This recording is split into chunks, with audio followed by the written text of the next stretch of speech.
잘 아시다시피 저는 삼교구 우리 어르신들을 담당하고 있습니다. 제가 맡고 있는 교구가 삼교구인데 굳이 나이로만 따져보자면 우리 어르신들께는 제가 한 손잡벌 정도밖에 안 될 거예요. 심지어 손자도 저보다 훨씬 나이가 많은 경우도 아주 허다합니다. 아주 허다해요. 그러니까 어르신들께 제가 삼교구 담당 목사이긴 하지만 어르신들께 나이로만 따지면 그저 어린아이에 지나지 않아요. 우리 손자 정도밖에 안 되는 손자보다도 어린 그런 목회자에 지나지 않습니다. 나이로만 따지자면. 그런데 그렇게 어린 저를 손자뻘밖에 안 되는 저를 목회자라고 우리 어르신들은 섬겨주시고 사랑해주시고 막 세워주세요. 그래서 그 사랑을 제가 생각해 보면 그저 감사할 따름이에요. 그저 고마울 따름입니다. 또 비단 어르신들뿐만 아니라 우리 모든 교인들도 마찬가지입니다. 제 분에 넘치도록 사랑을 베풀어 주시는 우리 교인들 때문에 제가 아주 감사하게 그리고 또 행복하게 사역을 하고 있습니다. 그러니까 누가 저한테 목회하는 거 어떠냐고, 서산에 있는 거 어떠냐고 물어보면 저는 너무 좋다고, 너무 행복하다고 그렇게 말할 수밖에 없어요. 그런 대답밖에 더 이상 할 말이 없습니다. 근데 모든 목회자, 모든 사역자가 제가 느끼는 것처럼 다 행복하고 다 좋기만 한 건 아닌 것 같아요. 주위에 들려오는 어쨌든 제 동기들, 제 친구들, 수많은 목회하는 다른 사람들 주위에 들려오는 이야기들을 간혹 들어보면 너무 어렵고 너무 힘들다. 어떤 장로님이 괴롭혀서 못하겠다. 어떤 권사님이 괴롭혀서 못하겠다. 이렇게 힘들어하는 이야기들도 간혹 들려와요. 간혹 들려옵니다. 우리가 지금 계속해서 새벽마다 살펴보고 있는 고린도 후서 말씀에 나오는 이 바울의 상황이요. 아마 이런 상황이지 않을까? 너무 힘들다. 너무 괴롭다. 이렇게 얘기할 만한 상황이 아닐까 저는 생각해 봅니다. 바울은요. 너무너무 힘들고요. 힘든 걸 넘어서서 억울한 상황도 계속해서 겪고 있는 거예요. 겪고 있어요. 바울이 세운 이 고린도 교회, 우리가 지금 고린도의 말씀을 계속 보고 있잖아요. 이 고린도 교회는요. 바울에게 있어서 그냥 단순한 교회 이 정도의 의미가 아니에요. 그냥 단순한 교회가 아니에요. 사도행전에 보면요, 여러분. 사도행전에 보면 바울이 복음을 전하러 고린도 지역에 갔을 때 그는 자기의 생업을 이어가야 되니까 자기의 생업이 필요하게 천막 짓는 일을 했다 그랬습니다. 천막 만드는 일을 했어요. 그러니까 평소에는 그렇게 천막을 만드는 일을 하고 안식일에는 회당에 가서 계속해서 복음을 전했습니다. 그러니까 평소에는 천막을 만들고 안식일이 되면 회당에 가서 계속 복음을 전하는 일을 계속했어요. 그러니까 이것만 따져봐도 바울은 육체적으로 매우 힘들었을 겁니다. 쉬는 것 없이 계속해서 일했으니까요. 일하고 복음 전하고 일하고 복음 전하고 얼마나 힘들었겠어요. 매우 힘들었을 겁니다. 그런데 그것뿐만이 아니라 복음을 전하다가 유대인들한테 비방을 받기도 하고요. 목숨의 위협을 받기도 합니다. 오죽했으면 하나님께서 밤에 바울의 환상 가운데 나타나셔서 바울을 위로하시기도 해요.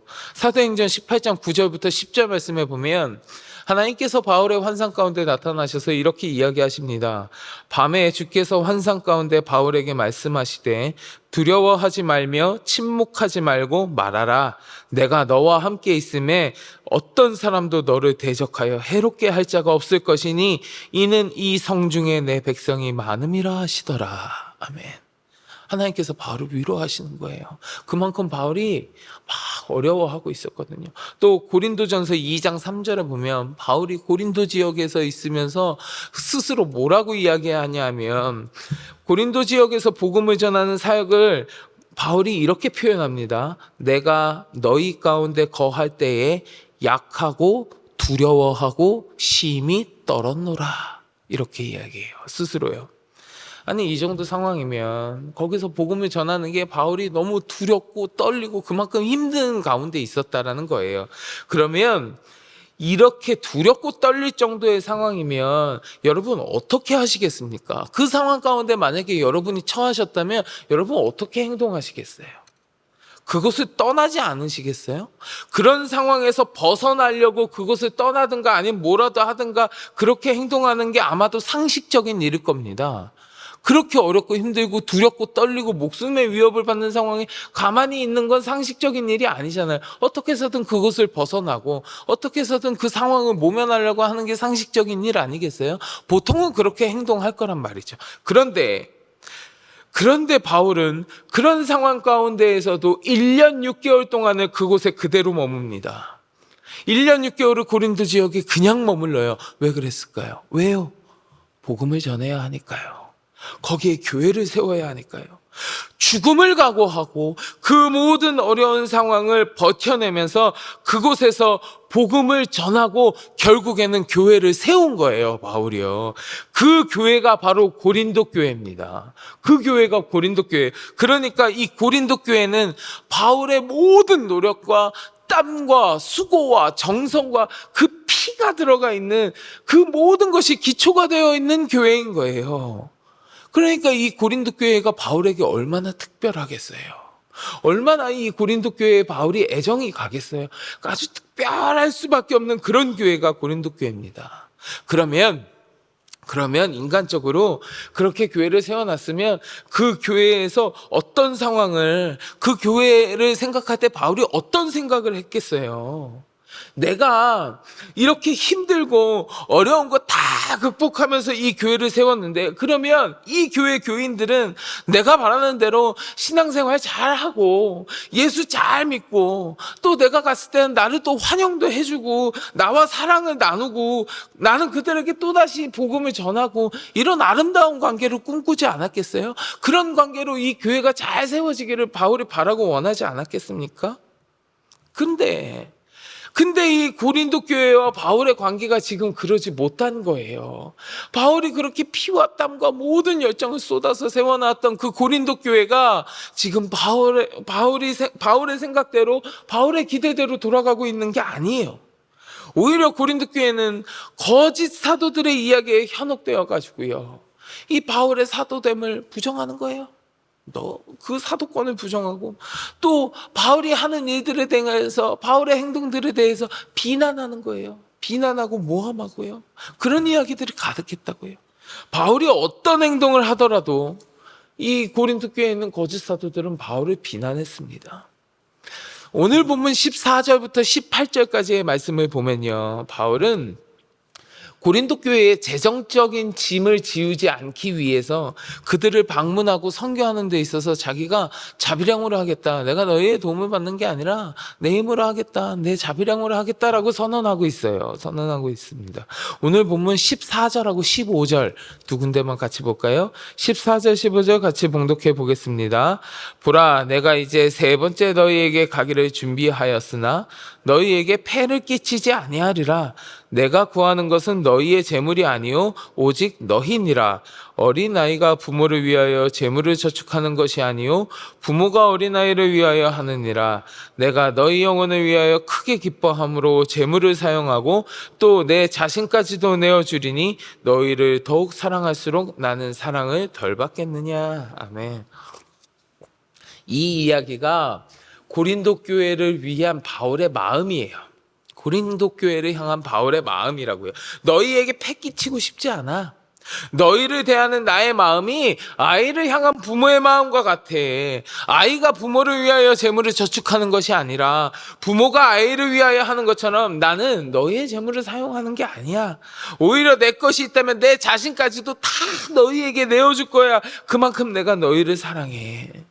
이런 마음을 갖고 바울은 자신의 것을 희생해 가면서 다 내어주면서 고린도 교회를 위하였는데, 그곳에 있는 거짓된 사도들은요, 이런 바울의 마음조차 모함하는 거예요. 바울이 자비량 선교를 해? 바울이 우리한테 재정적인 도움을 받지 않겠다고 해? 그거 고린도 교회를 사랑하지 않기 때문에 그런 겁니다. 이렇게 비난하고 모함했어요.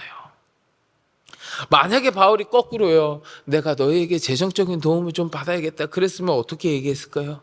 그들은 바울이 교묘한 방법으로 자기의 유익을 위하여 욕심을 채우면서 복음 사역을 한다고는 해놓고 개인의 유익을 위하여 막 그런 재정들을 이용한다고 또 비난했을 겁니다. 오늘 보면 16절부터 18절에서 그런 이야기를 해요. 16절에서 18절 여러분 한번 같이 보실래요? 같이 봉독해 보겠습니다. 하여간 어떤 이의 말이 내가 너희에게 짐을 지우지는 아니하였을지라도 교활한 자가 되어 너희를 속임수로 취하였다 하니 내가 너희에게 보낸 자 중에 누구로 너희의 이득을 취하더냐? 내가 디도를 권하고 함께한 형제를 보내었으니 디도가 너희의 이득을 취하더냐? 우리가 동일한 성령으로 행하지 아니하더냐? 동일한 보조로 하지 아니하더냐? 아멘. 바울을 향한 비난이 계속되고 있는 거예요. 이렇게 해도 모함하고 비난하고 저렇게 해도 모함하고 비난하고 고린도 교회의 모습에 자신을 계속해서 비난하는 그 고린도 교회의 거짓 사도들 그리고 거기에 현혹되어 있는 이 교인들의 모습을 바울은 끝까지 아니야 라고 얘기해 줍니다. 나는 욕심을 채우지 않았어. 나는 언제나 주님만 바라보았고 너희 가운데에 교회의 덕을 세우기 위해서 노력해야지. 내 사리사욕을 채우기 위해서 아니면 너희를 사랑하는 마음이 덜해서 내가 너희의 도움을 받지 않고 자비량으로 선교하겠다 그렇게 이야기하는 것이 아니야. 나는 언제나 너희를 위하여 교회의 덕을 세우기 위하여 행동해왔어. 바울은 끝까지 이야기해줘요. 그게 오늘 말씀 19절입니다. 우리 같이 봉독하겠습니다. 너희는 이때까지 우리가 자기 변명을 하는 줄로 생각하는구나.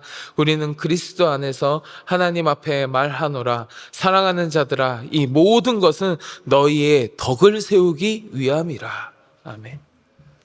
이 말씀만 보더라도 바울이 그들을 얼마나 사랑했고 얼마나 특별하게 여겼고 진심으로 대했는지 잘 나타나 있습니다.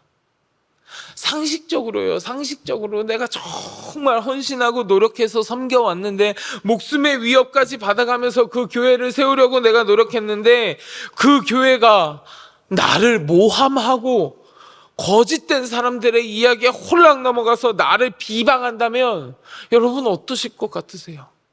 너무너무 화가 나지 않았겠어요? 너무너무 화나지 않은 내가 너희들을 위하여 지금까지 어떻게 해왔는데 너희가 나한테 이럴 수 있느냐 막 화내면서 내가 다시는 너희를 위하여 아무것도 하지 않을 거야. 너희들이 거짓된 영에 홀리든지 말든지 내 알 바 아니야. 나도 이제 너희와의 관계를 끊을 거야. 이러면서 불같이 화를 내도 사실은 이해할 만한 상황이 지금 바울의 상황이라는 거예요. 지금 바울의 상황이 그런 상황이에요. 근데 그들을 향하는 바울의 태도는요 정말 놀랍습니다. 놀라워요. 여러분 오늘 보면 11절 한번 보실래요?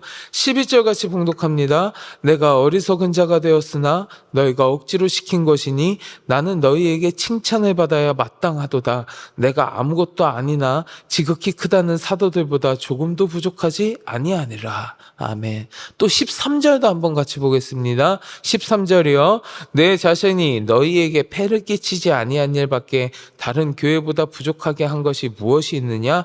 너희는 나의 이 공평하지 못한 것을 용서하라. 아멘.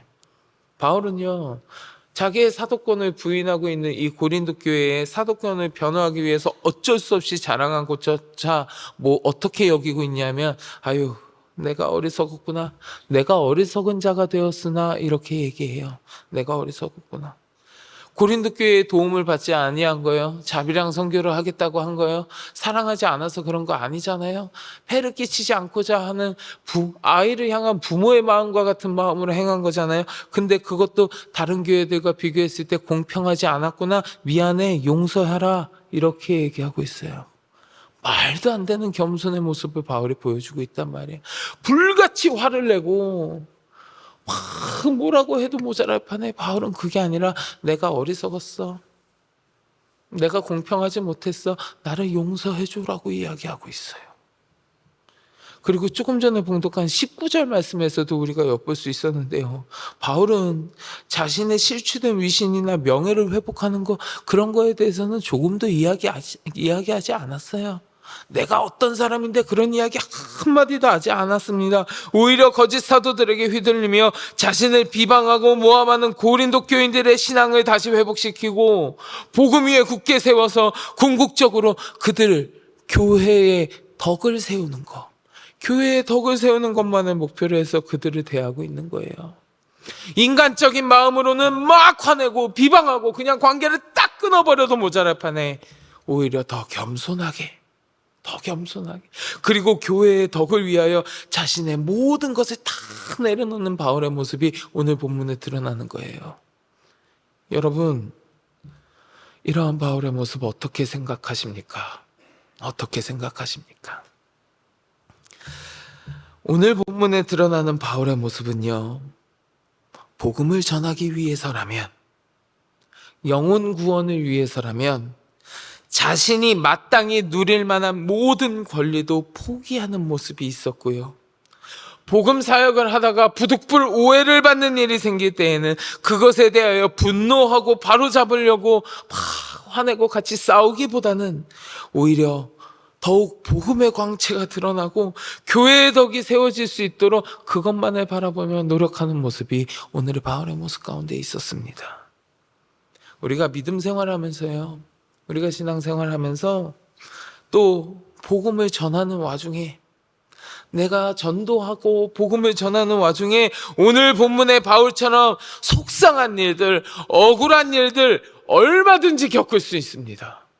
우리도 신앙생활하면서 내 뜻과는 다른 이야기인데 나를 비방하고 나를 모함하는 이야기들, 내가 생각지도 않았던 나를 너무나 어렵고 힘들게 하는 이야기들 얼마든지 겪을 수 있습니다. 혹시나 나의 신앙생활 가운데, 나의 삶 가운데 그런 상황을 맞닥뜨리게 된다면 우리가 분노하고 화내기보다는 오늘 바울의 모습처럼 나를 더 내려놓고 교회의 덕을 위하여, 복음 사역을 위하여 담대하게 대처할 수 있는 우리가 되기를 간절히 소망합니다. 결국에는 우리가 그렇게 행동할 때에 오늘 말씀에 나오는 바울의 모습을 닮아서 우리가 복음 사역을 위하여, 덕을 위하여 모든 것을 내려놓고 그것만을 바라보며 더욱더 앞으로 나아갈 때에 그런 우리들의 모습을 통하여 하나님, 주께서 우리에게 먼저 알려주신 이 복된 소식, 이 복음이 더욱더 널리 전파되어지고 하나님 나라가 확장되어질 줄 믿습니다. 바라기는 이 시간 함께하는 우리 모든 성도 여러분, 여러분들의 모습이, 여러분들의 삶이 오늘 말씀에 나온 이 바울과 같은 모습이 되고 이러한 삶이 되시어서 주를 더욱 드러내는, 하나님을 더욱 드러내고 복음을 더욱더 널리 전파하여 가는 우리 모두가 되기를 주님의 이름으로 간절히 축원합니다. 우리 같이 기도하겠습니다. 하나님, 내가 신앙생활 하면서 참으로 어렵고 힘든 일들 많이 만나게 됩니다.